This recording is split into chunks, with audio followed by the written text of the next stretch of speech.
சேட்டங்கள் செய்த ஒரு சேட்டையை தான் இந்த வீடியோவில் பார்க்க போகிறோம். கேரளாவில் கனரா வங்கியில் ஒரு கேண்டீன் இருக்குது. அந்த கேண்டீனில் வாரத்தில் ஒரு நாள் பீப் கறி போடுற வழக்கம் இருந்திருக்கு. இப்போது இந்த பேங்குக்கு பீகார்லேருந்து ஒரு மேனேஜர் வந்து புதுசாக ஜாயின் பண்ணுறாரு. ஜாயின் பண்ணுறவர் போய் பார்க்குறாரு, கேண்டீனில் பீப் கறி போடுறாங்க வாரத்தில் ஒரு நாள். நீங்கள் எப்படா பீப் கறி சாப்பிட்லான்னு சொல்லிட்டு வாய்மொழி உத்தரவாட்டு அந்த பீப் இனிமேல் இங்கே கொடுக்கக்கூடாது, சமைக்கக்கூடாது அப்படின்னு சொல்லிட்டு வாய்மொழி உத்தரவாக ஒரு உத்தரவு பிறப்பிச்சிருக்காரு. இதை பார்த்து அந்த சேட்டான்கள் அவங்க ஒரு குழு இருக்காங்கல்ல, அந்த குழுவெல்லாம் சேர்ந்து ஆகஸ்ட் 30 போன மாதம் ஒரு தரமான செய்கையை செஞ்சு விட்டாங்க. ஏடா எங்கள் உரிமை, எங்கள் உணவு, எங்களை சாப்பிட சொல்லக்கூடாதுன்னு சொல்கிறதுக்கு நீ யாருடா அப்படின்னு சொல்லிட்டு அந்த பேங்க் மேனேஜருக்கு எதிராட்டு அந்த பேங்குக்கு முன்னாடியே பீப் திருவிழா நடத்திட்டாங்க. இப்போ அந்த மேனேஜரோட மனநிலைமை யோசித்து பாருங்க. இவங்க வாரத்தில் ஒரு நாள் தான் சமைச்சு சாப்பிட்டானுங்க.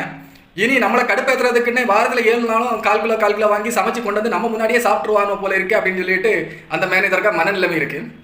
ஒருத்தரோட உரிமை, ஒருத்தருடைய விருப்பத்தை நீங்கள் எந்த விதத்திலையும் பாதிக்கக்கூடாது. உங்களுக்கு பிடிக்கலையா, நீங்கள் நகர்ந்து போயிடணும், நகர்ந்து சென்றுடணும். இதுதான் உண்மை. அவன் இது சாப்பிட்றான், நான் இது சாப்பிட மாட்டேன், அதனால அவனும் அதை சாப்பிடக்கூடாதுன்னு அப்படின்னு நினச்சா இந்த மாதிரி தான் நடக்கும். இப்போ சேட்டங்கள் அந்த பீகார் மேலாளருக்கு சரியான ஒரு செய்கையை செஞ்சு விட்டுருக்காங்க. இனிமேலாவது அவங்கவங்க உரிமை, அவங்கவங்க உணவு பழக்க வழக்கங்கள் இதில் தலையிடாமல் இருந்தால் அனைவருக்கும் நல்லது.